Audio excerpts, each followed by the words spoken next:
Welcome to tonight's late night Bible study. Sorry that this is coming so late. Um, I had an amazing conversation with someone about some pretty awesome faith issues, and like there was tears. It was a really good conversation, but it just kind of set this off to a different time. And like I said, in the next little while, there's going to be struggles of having like a consistent time until I kind of get used to my schedule. So I do apologize that this is not happening at the normal time. But I do invite you guys to open up your Bibles to Numbers chapter 22, and we'll continue with our study of the book of Numbers. So the Israelites have been traveling through the desert for the last few years after escaping Egypt. They almost saw their promised land. God's like, I'm going to protect you if you guys want to go. And they're like, yeah, no. We don't know if you can actually protect us, God. And God's like, I've separated the sea. I've given you food out of nowhere. I've provided water from rocks. Like, and you still don't trust me. Okay, fine. And they've been going around the long way. They've been asking to go through people's territories. And they're like, no. We're not going to have a million people walk along our road. Forget you. And then in the last chapter, there ended up being like three armies and cities that were like, hey, can we go through your city? And they're like, yeah, no. And then they sent them out to kill them. And God's people just kind of, the Israelites just kind of were like, yeah, no, we're going to win this battle. They stayed in those cities for pretty long. And there were cities that these other nations were singing and praising and writing songs about how mighty of an army they had to conquer these places, and the Israelites are taking them over because they're getting attacked for simply asking for safe passage through. And then they're winning their battles, they're staying, and then they're continuing forward because they're going towards what the land that God has promised them. And that's kind of where we are. They just went through the third city, which was in the Heshbon Valley, I believe. Heshbon, the area, they overthrew like King Og, who decided to attack them. But they're just like, you're attacking us, so we'll take over. We're going to win the battle, thanks. And God's protecting them. And that's where we are going to be picking up our story today with Numbers chapter 22. So I encourage you to grab a Bible to read along with me. If you want a physical Bible, I can hook you up with one. Bible Gateway is a great thing to read along, or the Bible app on your phone. I'm reading out of the New Living Translation. So, yeah, I weirdly did forget a drink, and I'm already going, I'm a little bit thirsty. So, I start getting obviously a little bit thirsty. I apologize. Because talking every once in a while, it's nice to have a drink. Keep your mouth hydrated. But anyways, Numbers, chapter 22. Balak sends for Balaam. Then the people of Israel traveled to the plains of Moab and camped east of the Jordan River, across from Jericho. Balak, son of Zippor, the Moabite king, had seen everything the Israelites did to the Amorites. And when the people of Moab saw how many Israelites there were, they were terrified. The king of Moab said to the elders of Midian, this mob will devour everything in sight, like an ox devours grass in the field. So Balak, king of Moab, sent messengers to call Balaam, son of Beor, who was living in his native land of Pethor, near the Euphrates River. His message said, look, a vast horde of people has arrived from Egypt. They cover the face of the earth and are threatening me. Please come and curse these people for me because they are too powerful for me. Then perhaps I will be able to conquer them and drive them from the land. I know that the blessings fall on any people you bless, and curses fall on the people you curse. Balak's messengers, who were elders of Moab and Midian, sent out with money to pay Balaam to place a curse upon Israel. They went to Balaam and delivered Balak's message to him. Stay here overnight, Balaam said, In the morning I will tell you whatever the Lord directs me to say." So the officers of Moab stayed there with Balaam. That night God came to Balaam and asked him, "Who are these men visiting you?" Balaam said to God, "Balak, son of Zippor, king of Moab, sent me this message. Look, a vast horde of people has arrived from Egypt. They cover the face of the earth. Come and curse the people for me, then perhaps I will be able to stand up to them and drive them out of the land." But God told Balaam, "Do not go with them. You are not to curse these people, for they have been blessed." The next morning, King Balaam got up and told Balak's officers, "Go on home. The Lord will not let me go with you." So the Moabite officials returned to the king Balak and reported, "Balaam refused to come with us." Then Balak tried again. This time he sent a larger number, even more distinguished officials than those who had been sent the first time. They went to Balaam and delivered this message to him. "This is what Balak, son of Zippor, says. Please don't let anything stop you from coming to help me. I will pay you very well and do whatever you tell me. Just come and curse these people for me." But Balaam responded to Balak's messengers, "Even if Balak were to give me his palace, fields with silver and gold, I would be powerless to do anything against the will of the Lord my God. But stay here one more night, and I will see if the Lord has anything else to say to me." That night, God came to Balaam and told him, "Since these men have come for you, get up and go with them, but do only what I tell you to do." Balaam and his donkey. So the next morning, Balaam got up and saddled his donkey and started off with the Moab officials. But God was angry that Balaam was going, so he sent an angel of the Lord to stand in the road to block his way. As Balaam and two servants were riding along, Balaam's donkey saw the angel of the Lord standing in the road with a drawn sword in his hand. The donkey bolted off the road into a field, but Balaam beat it and turned it back onto the road. Then the angel of the Lord stood at the place where the road narrowed between two vineyard walls. When the donkey saw the angel of the Lord, it tried to squeeze by and crush Balaam's foot against the wall. So Balaam beat the donkey again. Then the angel of the Lord moved further down the road and stood in a place too narrow for the donkey to get by it at all. This time, when the donkey saw the angel, it lay down under Balaam. In a fit of rage, Balaam beat the animal again with his staff. Then the Lord gave the donkey the ability to speak. "What have I done to deserve your beating me 3 times? It asked Balaam. "You have made me look like a fool," Balaam shouted. "If I had a sword with me, I would kill you." "But I am the same donkey you have ridden all your life," the donkey answered. "Have I ever done anything like this before?" "No," Balaam admitted. Then the Lord opened Balaam's eyes, and he saw the angel of the Lord standing in the roadway with a drawn sword in his hand. Balaam bowed his head and fell face down on the ground before him. "Why did you beat your donkey those 3 times?" the angel of the Lord demanded. "Look, I have come to block your way because you are stubbornly resisting me. 3 times the donkey saw me and shielded away. Otherwise, I would certainly have killed you by now and spared the donkey." Then Balaam confessed to the angel of the Lord, "I have sinned. I didn't realize you were standing in the road to block my way. I will return home if you are against my going." But the angel of the Lord told Balaam, "Go with these men, but say only what I tell you to say."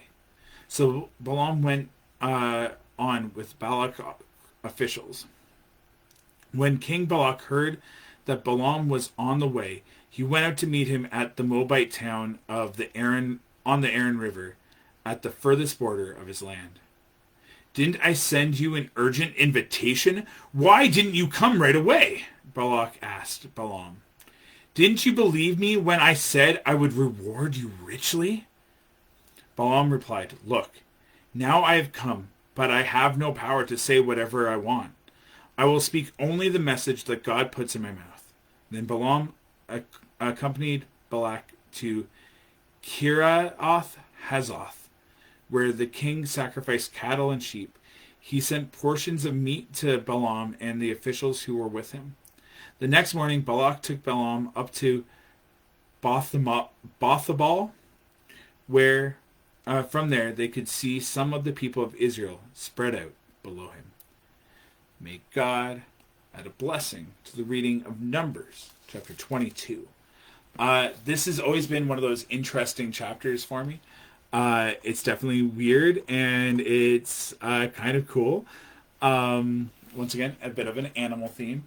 And there's pride. There's a lot of things going on that even though Balaam is trying to do his best for things, there's a little bit of disobedience and other things going on, and he cares about his image over other things. So there's some interesting stuff going on for sure. And all of those things I think are really important and interesting that I want to jump into. The first part, though, is there's this little section in my Bible, because it is a study Bible, and it's Reframing Jesus. So I'm going to read that before I get into my interpretation and my understanding on this chapter. So, Reframing Jesus, Numbers. Did Jesus like the law? What's the purpose of a massive array of regulations in these first books of the Old Testament? It's easy to see why some people, like the Pharisees in the New Testament, took these vast and ultra-detailed commands and turned them into a stifling, legalistic lifestyle. Here's what Jesus says: "Don't misunderstand why I've come. I did not come to abolish the law of Moses or the writings of the prophets. No, I came to accomplish their purpose." Matthew 5:17. When Jesus declares these words in the Sermon on the Mount, he explains the intention of all the rules we find in Exodus, Leviticus, Numbers, and Deuteronomy. "You've heard it said," Jesus taught, "but I say to you." Jesus expands the narrow focus on outward behavior modification that flowed from these near suffocating Old Testament laws by directing people instead to abide in him. Ultimately, as Jesus points out, the law of Moses is meant to restore us to a relationship with God and help us to live within his patterns. Some questions to ponder. How did the Ten Commandments point us to a personal relationship with God? How did they help us live in God's patterns with one another? What happens to relationships on this earth when people fail to follow God's commands? Interesting questions for sure. That are very interesting, but that whole idea of all that, and Jesus condenses things into love the Lord your God with all your mind, heart, strength, and soul. I believe that's the thing. And then the second is like it, love your neighbor as yourself. And then Jesus actually one-ups that and says, love your neighbor as I have loved you. And who is your neighbor? That's like anyone that you're in community with. Even strangers sometimes would be considered neighbors. So, yeah, that's a lot of that chunk.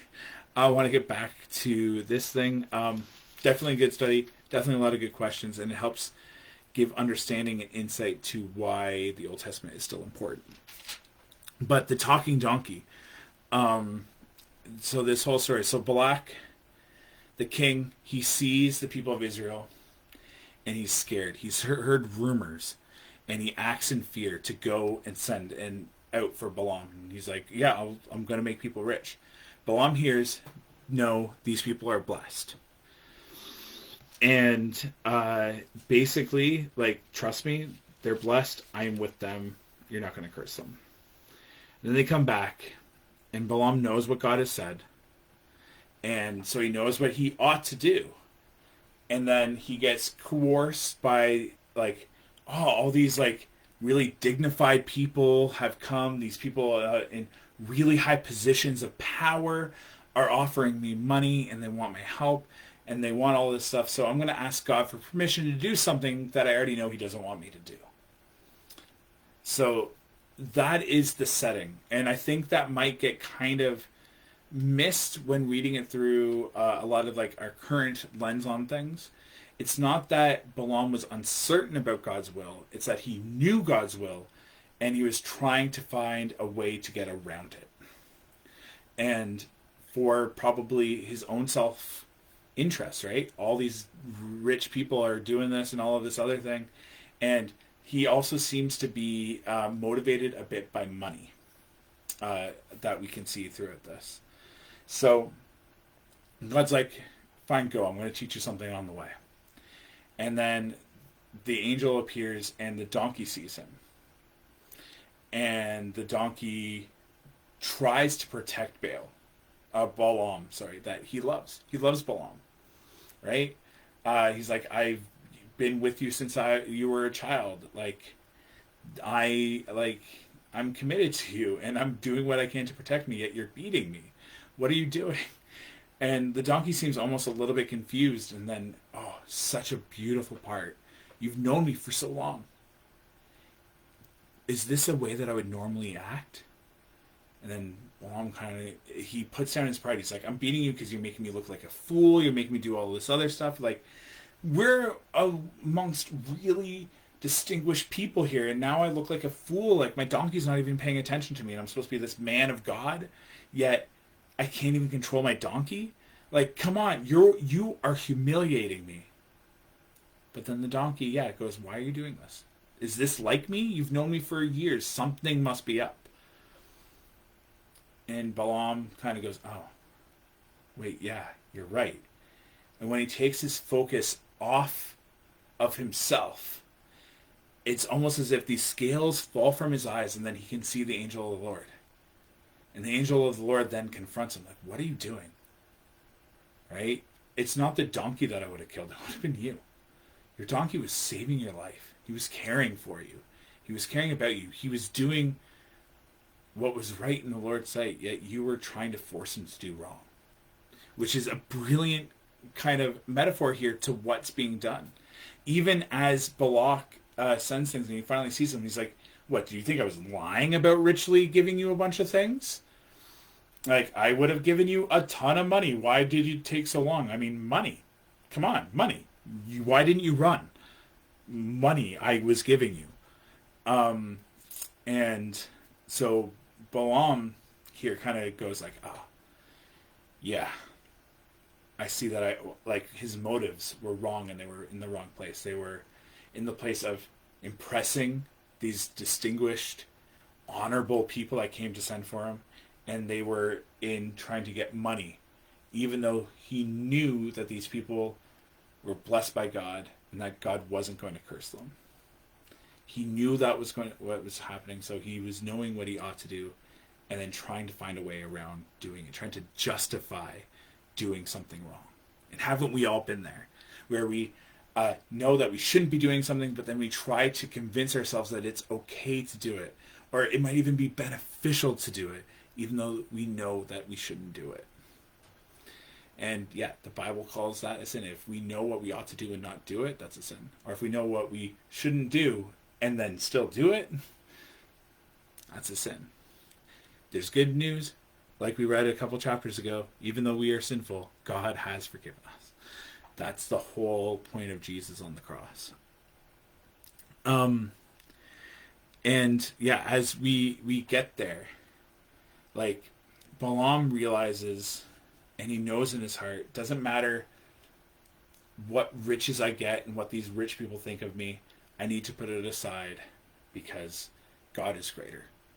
He's the one in control, and he's the one that I care about. I shouldn't have to worry and fear about looking foolish in front of the eyes of these rich, dignified people or this king. I really got to worry about what God thinks of me, and am I honoring him, or am I acting selfishly? And even when he gets there, the king is like, I was going to give you riches. Like, that's the main reason for going against God. And sadly, money is one of the reasons that we see a lot of people that are really good, strong, morally upright Christians get corrupted by the call of someone with money, with power, with influence, with some sort of sinful temptation. And like, it's not always money. Sometimes it's a lot of other things. So, even like Christians, we need to be on guard. That's why it talks about putting on our armor daily in Ephesians. Yeah. So my big takeaway from this is, one, pay attention to others, especially those that we care about. When they start acting in a way that might get us angry, it might be worth asking the question, like, hey, is this how they normally act? Is something else going on? Is this a warning sign that about something that we can't see? Because Balaam couldn't see the angel on the road. His donkey was acting strangely in a way that it normally doesn't act. So something was wrong. But instead he acted in anger because he was so self-focused. So in our lives, to stop and reflect on those around us, especially someone that we might be angry towards. Are they acting normal, or is something off? And should we talk to them about it? Should we be there for them? It's something going on. The other thing is to pray that pride will fall down. And in today's day and age, when it comes to COVID stuff, when it comes to the war, when it comes to... It's weird that that's a real sentence right now. When it comes to all those things, are we dead set that no matter what, we are right and we're not willing to hear the other side? With the pandemic, with mask mandates, with vaccine mandates, we're all pretty set in our camps right now. And I don't personally know anyone that is pro-war, but I do empathize with a lot of the Russian population that has bought into the propaganda, because it's people in positions of trust and authority that have been selling them lies. And when you're caught up in that, it's hard to understand and know the truth. Which is, a really big struggle, and it's hard. So, like, that reminder to not be against Russians, but to stand against the war might be that reminder that comes into place. So letting our pride fall down. And do we act differently when we're around people of power and influence and authority? Do we act better than ourselves, or do we act in a way that we feel like they want us to act, or are we being our genuine selves? And is that how we pray? Because our relationship with God, He wants us to be truthful, to be honest. We worship God in honesty and in truth and in spirit. So are we being honest when we come before God? And lastly,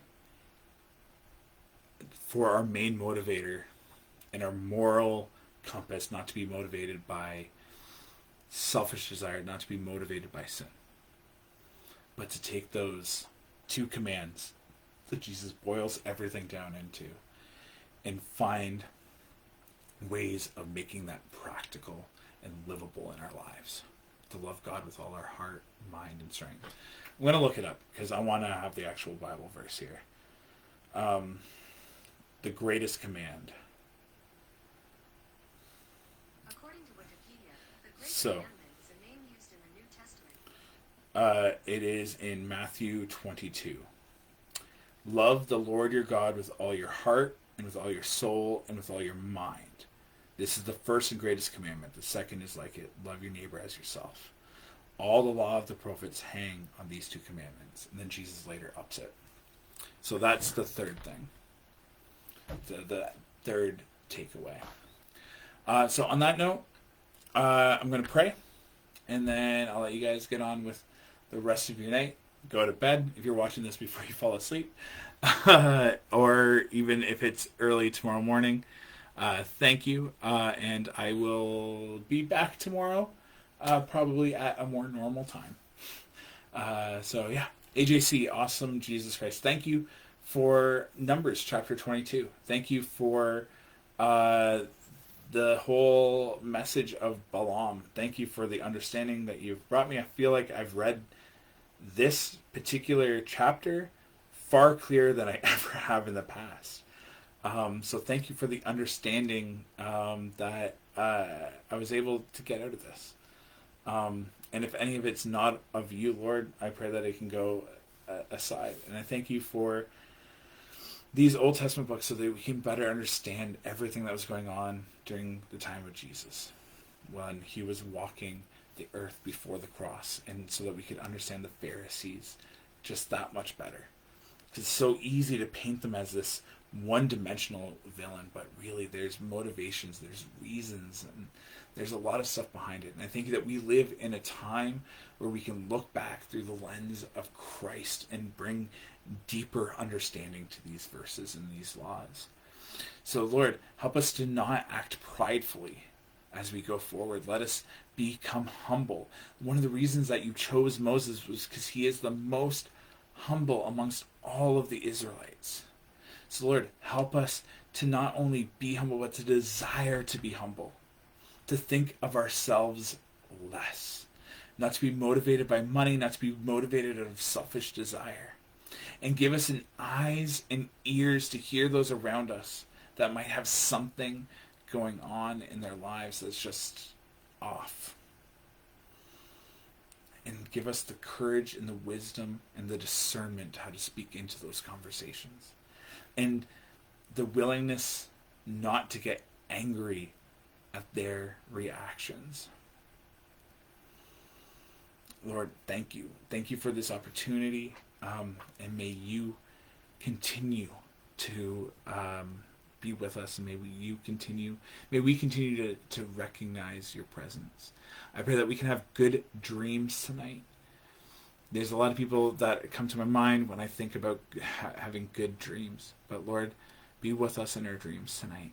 And I thank you that even though today didn't go as planned, that there was still this 30-minute window that we could carve out to get into your word, to read your word, and for you to bring understanding. Thank you, Lord. All right. Thank you very much for joining me.